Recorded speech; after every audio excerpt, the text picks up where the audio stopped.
नमस्कार. शिवसेना उद्धव बाळासाहेब ठाकरे पक्षाच्या वतीने या पत्रकार परिषदेमध्ये सर्व डिजिटल आणि प्रिंट माध्यमांचे मनपूर्वक स्वागत. माझ्या समवेत शिवविधी सेनेचे सन्माननीय ॲडव्होकेट सतीशजी मुलिक साहेब आहेत. लीगलचे आस्पेक्ट त्यांना बऱ्यापैकी माहीत आहेत आणि त्यांच्या सल्ल्याने त्यांना विचारून बऱ्यापैकी आम्ही काही भूमिका मांडायचा प्रयत्न करत असतो.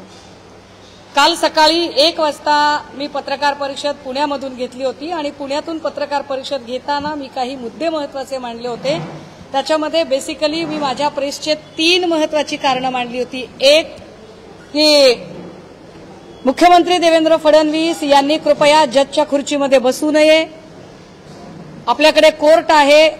Let them decide whether they are guilty or not. कुणी दोषी आहे का नाही हे ठरवण्याचं काम कोर्टाचं आहे.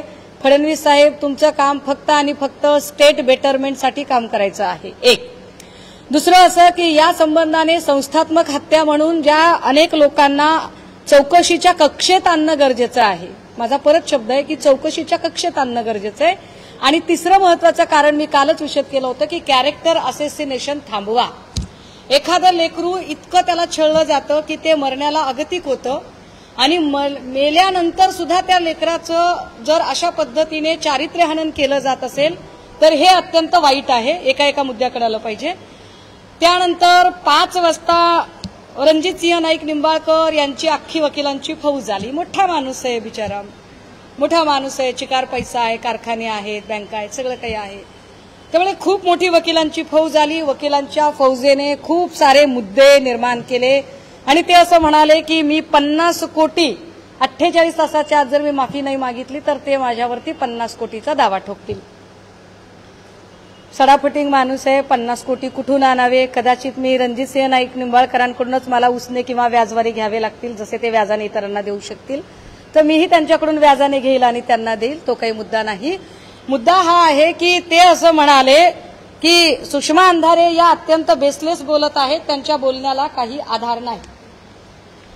माझं पुन्हा म्हणणं आहे की चौकशीच्या कक्षेमध्ये संपदा मुंडे यांनी जे पत्र लिहिलं होतं आपल्या हेल्थ डिपार्टमेंटच्या सिनियरला doctor Anshuman Dhumal, departmental home डिपार्टमेंटच्या डीवायएसपी राहुल धस, जो महाडिक आहे, या महाडिकचे अनेक वादग्रस्त किस्से इथून पुढे निघणार आहेत.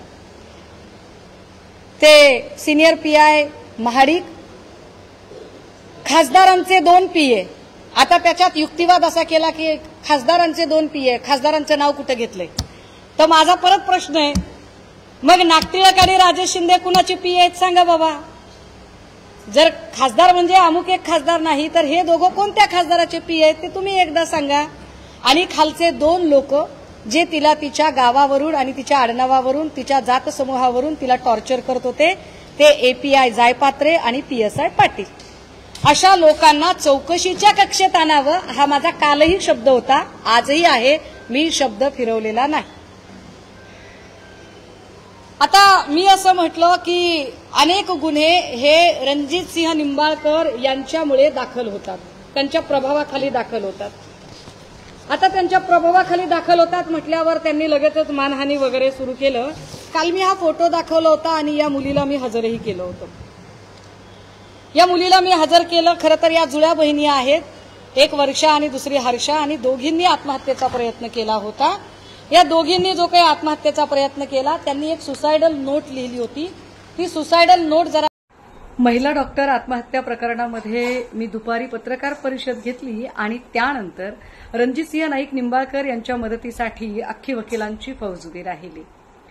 त्यांनी मांडलेले मुद्दे, त्या प्रत्येक मुद्द्याचं बैजवार उत्तर मी निश्चितपणे उद्या देईल. तुर्तास एकच मुद्दा मी सांगितला पाहिजे की त्यांनी ज्या पद्धतीने एक पत्र दाखवलं पोलीस उपअधीक्षकांचं की अधीक्षकांचं, आणि त्या पत्रात ते सांगताहेत की त्यांच्यावर कुठलेही गुन्हे दाखल नाहीत. निंबाळकरजी, अहो एखाद्या पोराला साधं एखादं नॉन क्रिमिलियरचं एखादं सर्टिफिकेट आणायचं असेल, एक कॅरेक्टर सर्टिफिकेट जरी घ्यायचं असेल तर पोलीस स्टेशनला किती खेटे घालावे लागतात बरं? विचार करा. मी 1:30 वाजता पत्रकार परिषद घेतली आणि 5 वाजता तुमच्या हातामध्ये पोलीस उपअधीक्षकांनी दिलेलं पत्र आहे की निंबाळकरांवर कुठलेही गुन्हे दाखल नाहीत किंवा निंबाळकरांनी कुठलेही गुन्हे दाखल केलेले नाहीत. माझा आरोप तुम्हीच सिद्ध केलाय की पोलीस स्टेशन आणि अधिकारी कर्मचारी हे तुमच्या हाताखाली कसे वावरतात आणि तुम्ही कसं मॅनिप्युलेशन करता हे तुम्हीच सिद्ध केलंय की होय अधिकारी तुमचं ऐकतात. आणि एक महत्वाची बाब, माझी इतकी बालिश बुद्धी नाहीये की स्वतः रणजितसिंह नाईक निंबाळकर तिथे बसले आणि त्यांनी गुन्हे नोंदवले, परंतु जे गुन्हे झाले, ज्या FIR झाल्या त्या तुमच्या प्रभावाने झाल्या हे अजिबात नाकारता येत नाही. जयश्री अगवणे या मोकाच्या आरोपी आहेत, पण त्यांच्यावर मोका कुणी दाखल केला, कसा दाखल केला हे वेगळं सांगायला हवं का? मी त्याचेही पुरावे घेऊन येईल. आणि हो, तुम्ही जर कुठेच इंटरफेअर केला नसेल तर ईडीच्या प्रकरणात तुमच्या लेटरवरचं पत्र तिथे कसं काय पोचलं? असो, ह्या सगळ्यांवर मी अजून एकदा बोलेल, पण मी 48 तासात माफी वगैरे मागितली पाहिजे, नाहीतर तुम्ही मला 50 कोट वगैरे सांगताय. मला असं वाटतंय निंबाळकर, तुम्ही तुमची संपत्ती बघून माझ्यावर हा आरोप करायचा प्रयत्न करताय. कदाचित तुमची संपत्ती 200-500 कोटी, कदाचित त्याच्यापेक्षा जास्त असेल. मी सडाफटिंग माणूस आहे, तशीच कधी वेळ आली तर मला तुमच्याकडूनच व्याजाने आणि उसने घ्यावे लागतील आणि काही करावं लागेल. पण एक नक्की, तुमच्याकडे सत्ता असेल, संपत्ती असेल, माणसं असतील, ताकद असेल, फडणवीसांचा आशीर्वाद असेल, तुमच्याकडे सगळं आहे. पण माझ्याकडे एक गोष्ट आहे जी तुमच्याकडे नाही.